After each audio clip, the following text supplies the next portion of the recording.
చిన్నపిల్లల్లో కడుపు నొప్పికి కారణం నులి పురుగులు అంటాం కదా. ఈ వామ్స్ అంటే అవి ఏంటి? యాక్చువల్‌గా వాటికి ఏం చేయాలి?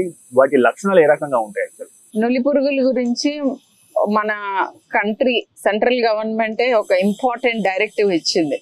ఎందుకంత చేయాల్సి వచ్చిందంటే భారతదేశంలో ఆల్మోస్ట్ 70% మందికి 50 to 70% ఆడవాళ్ళకి పిల్లలకి రక్తహీనత ఉంటుంది.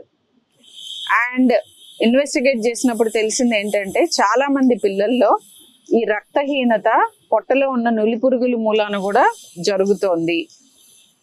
అండ్ సరిగ్గా ఎదుగుదల లేకపోవటం, ఫుడ్ తిన్నా కూడా ఎదగకపోవటం.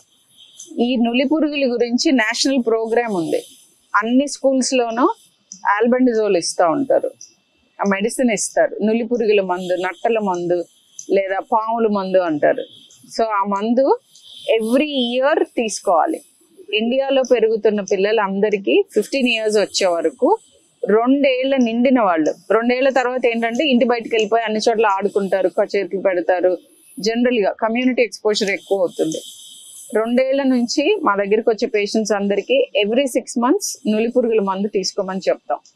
లక్షణాలు చాలా రకాలుగా ఉంటాయి. కొంతమందికి డయేరియాస్ రావచ్చు, కొంతమంది కడుపులో నొప్పి ఊరుకునే, కొంతమందికి ఐరన్ డెఫిషియన్సీ, ఇప్పుడు నేను చెప్పినట్టు రక్తహీనత, అండ్ ఫుడ్ మీద ఇష్టం లేకపోవటం.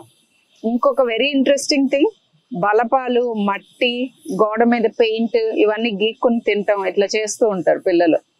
సో ఇవన్నీ దీన్ని పైకా అంటాం. అంటే మామూలుగా ఫుడ్ మీద ఉండే ఇష్టం కాకుండా ఫుడ్ కాని వస్తువుల మీద కూడా తినాలి అనే కోరిక రావటాన్ని పైకా అంటాం. ఇది యూజువలీ రక్తహీనత ఉన్న వాళ్ళలో జరుగుతుంది. కొంతమంది బియ్యం తింటూ ఉంటారు, బియ్యం తినటం, బలపాలు తినటం, చాక్ పీసులు తినటం. సో ఇలాంటివి చేస్తూ ఉంటే రక్తహీనత ఉన్నట్టు, అండ్ మోస్ట్ లైక్లీ వాళ్ళకి నులి పురుగులు కూడా ఉంటాయి. మీరు తీసుకునే అదే మందులు, అదే నాణ్యమైన మందులు, కానీ సగం ధరకే. అవును, మెడ్ ప్లస్ బ్రాండ్స్ పై 50 to 80% తగ్గింపు.